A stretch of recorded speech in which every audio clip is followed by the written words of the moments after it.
So in this video, we're going to discuss how we can actually now come up with a full equation for the tangent line. We know the derivative tells us the slope of the tangent line at a specific point. So I provided this image to just give you the idea. So we're given this function here, y equals x cubed plus 2x squared minus 5x plus 7. And we want to know the tangent line at x equals 1. And we're actually given it here, that's y equals 3 plus 2x, or we could say that's really y equals 2x plus 3. So when we're answering this question, the answer that we should finish with is y equals 2x plus 3. The reason that I'm providing this image is so you can see the parts that we need to arrive at this answer. So if we're writing the equation of a tangent line, we know the equation of a line in general is y equals mx plus b. So essentially there's going to be two steps here. The first thing is to find the slope, and the second part is to find the y-intercept. We know the slope of the tangent line is the same thing as the derivative at that point. So the first thing I want to do is figure out what m is.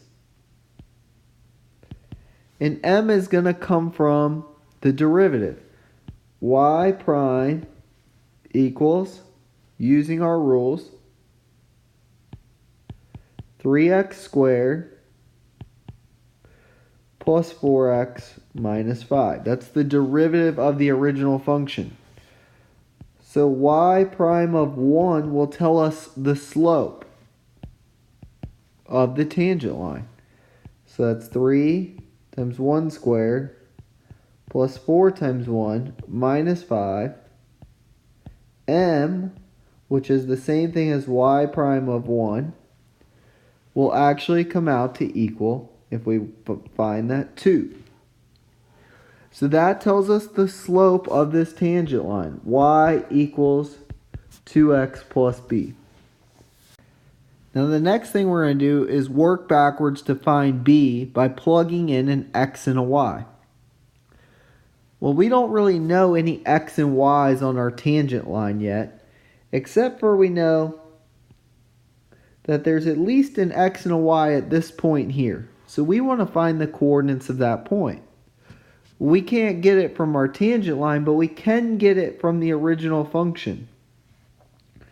We can find the point when x equals 1 by plugging it in. Y would equal 1 cubed plus 2 times 1 squared minus 5 plus 7.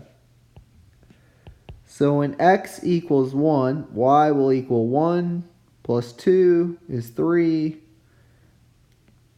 minus 5 is negative 2 plus 7, y equals 5. 1 comma 5 is actually a point that's on the original function and on the tangent line. So we're going to work backwards now and find b. 5 equals 2 times 1 plus b. 5 equals 2 plus b. So b equals 3.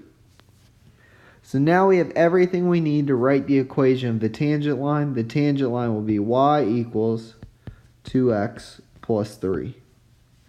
And that matches what we had previously talked about in our diagram.